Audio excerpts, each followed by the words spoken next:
You've finished Ghostwire Tokyo, congratulations, but if you're like us then maybe you have some outstanding questions about what actually happened during the story. Well, you're in the right place, and not only have we got you covered, but we also spoke to the game's director himself, Kenji Kimura, to get some definitive answers. This is your last chance to stop watching before we dive into the spoiler zone. Let's do it. After witnessing Akito's final confrontation with the man in the Hanya mask, we imagine some of your outstanding questions involve Akito's sister, Mari. Throughout the game, Mari has been in a comatose state, making you wonder not only what Hanya sees in her, but how she became so sick in the first place. The finale reveals that before the events of the game, Mari was caught in a burning room that she could have escaped from if she hadn't made the last minute dash for the rings of her and Akito's recently deceased parents. She's since been in a hospital bed, drifting closer to death numerous times. It's this, according to director Kenji Kimura, that's the source of her power. She was in a hospital bed for a long time and it was very unclear whether she was going to make it. Sometimes it would look like she was about to die, and she'd go back and forth from life and death. Enough times to harness a new power that would probably make her a special being that somebody like Hanya might notice. Hanya was drawn to Mari because of her almost limbo-like state between life and death, a unique position that also grants her the strength to halt Hanya's final ritual to break the barrier between worlds. Mari exists in the space between those two worlds, and likely harness the power of that place. In her last act, Mari drains what little life force she has left, consigning herself to death for good. But not before she manages to have one last conversation with Akito, where he confesses his guilt for the years of neglecting his sister, particularly since the death of their parents. I wanted to apologize. As we learned when experiencing Akito's memories during his jaunt through the abyss, Akito has always buried his feelings and been cold towards his sister, allowing his selfishness to drag Mari down into desperation as well. Since her accident though, Akito's desperately been trying to make amends and rescue her, despite, as we learn, Mari's reluctance to live on. When Akito first arrives at Tokyo Tower, he was even confronted with Mari's true wishes to be allowed to pass on and be reunited with her parents, and her frustration at Akito for desperately clinging on to her in this world. You never even think about me at all, do you? Akito's refusal to let Mari pass on may evoke the thoughts of euthanasia, but Kimura was quick to explain his reasoning on this. I wasn't thinking of creating a message of euthanasia being something that would be a positive thing. I wasn't trying to set a positive light on it at all. I was shedding light on the fact that death is something that is irreversible. So once death occurs, it has occurred. It's not something that you can rewind and try to do over. That goes with what Hanya is trying to do, and that also goes with the situation with Mari. Even in his final moments, Hanya is a constant source of mystery, never once revealing his true name or face. We asked Kimura about the reasoning behind this.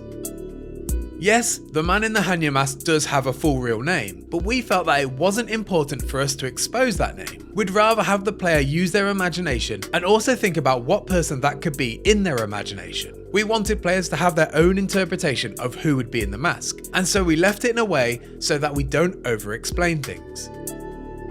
Despite that logical, although ultimately frustrating answer, Kimura did have a justification for the mask and how it was a reflection of the character's emotions.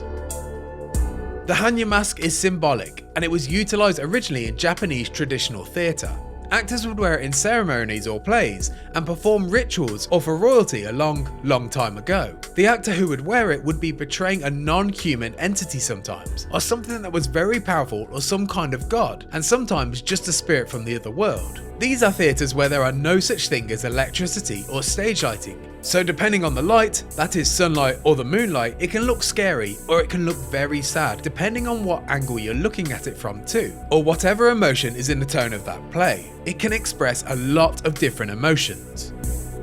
Hanya's strong emotion also plays into the general theme of the story, the stubborn refusal to let go of what is lost. Hanya's motivations are clear. He's willing to sacrifice our world to be reunited with his wife and daughter, with his contempt for our current existence even going so far as to disregard their earthly vessels, using these so-called puppets as weapons against Akito and Keikei. Hanya, much like Akito and Mari, refuses to let go of his emotional ties to the past. Those emotions are very important in life, and we thought about what would be something that we wanted gamers to feel. Yes, it is about letting go. I shall finally be made one with my family again. In the final scene of the game, Akito is presented with the figures of his deceased parents, arriving to collect and reunite with Mari. They are, however, wearing unique Japanese face coverings. We asked Kimura if he could explain this a little further. In Japanese funerals, we cover their face with a white cloth like that. The saying is not to show the face of the dead to people. For that scene, we thought it would be much more effective to communicate through the hands, rather than facial expressions. Akito uses this moment to tell his parents he never forgot or moved on from their deaths. He was simply burying the pain deep down. But now, learning from his mistakes, he refuses to pretend anymore, even if it makes him weaker. I'm gonna live. Even if it means feeling weak. His mother then points him to the literal metaphor of rising up, urging him on this new path. Akito says his final goodbyes to Mari, promising to have a good and full life, knowing she's now at peace. Much like Hanya, KK's true identity is never revealed, but in his final moments we learn that KK has also clung on to a lot of regret in his life in regards to his wife and son. Earlier on we learned when confronting Rinko's spirit in her final moments that Ghostwire's many spirits were clinging on to an existence because of outstanding business that needed to be settled. Rinko needed to come to peace with the fact that Erika, her friend, and Hanya's daughter was sacrificed by her father in a ritual and transformed into a monster.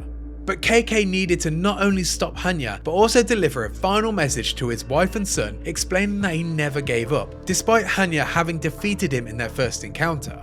With that message passed on to Akito, KK's spirit finally leaves for good. But in the world of Ghostwire, where do these spirits go, and do they still exist?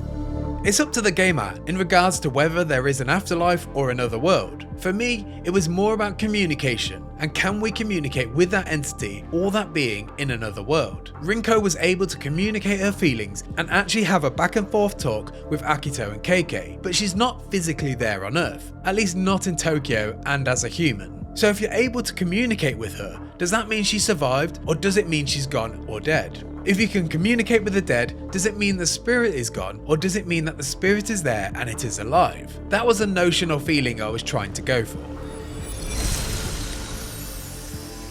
Did we miss anything? Are there any outstanding questions? Let us know in the comments, and for more on Ghostwire Tokyo, stick with IGN.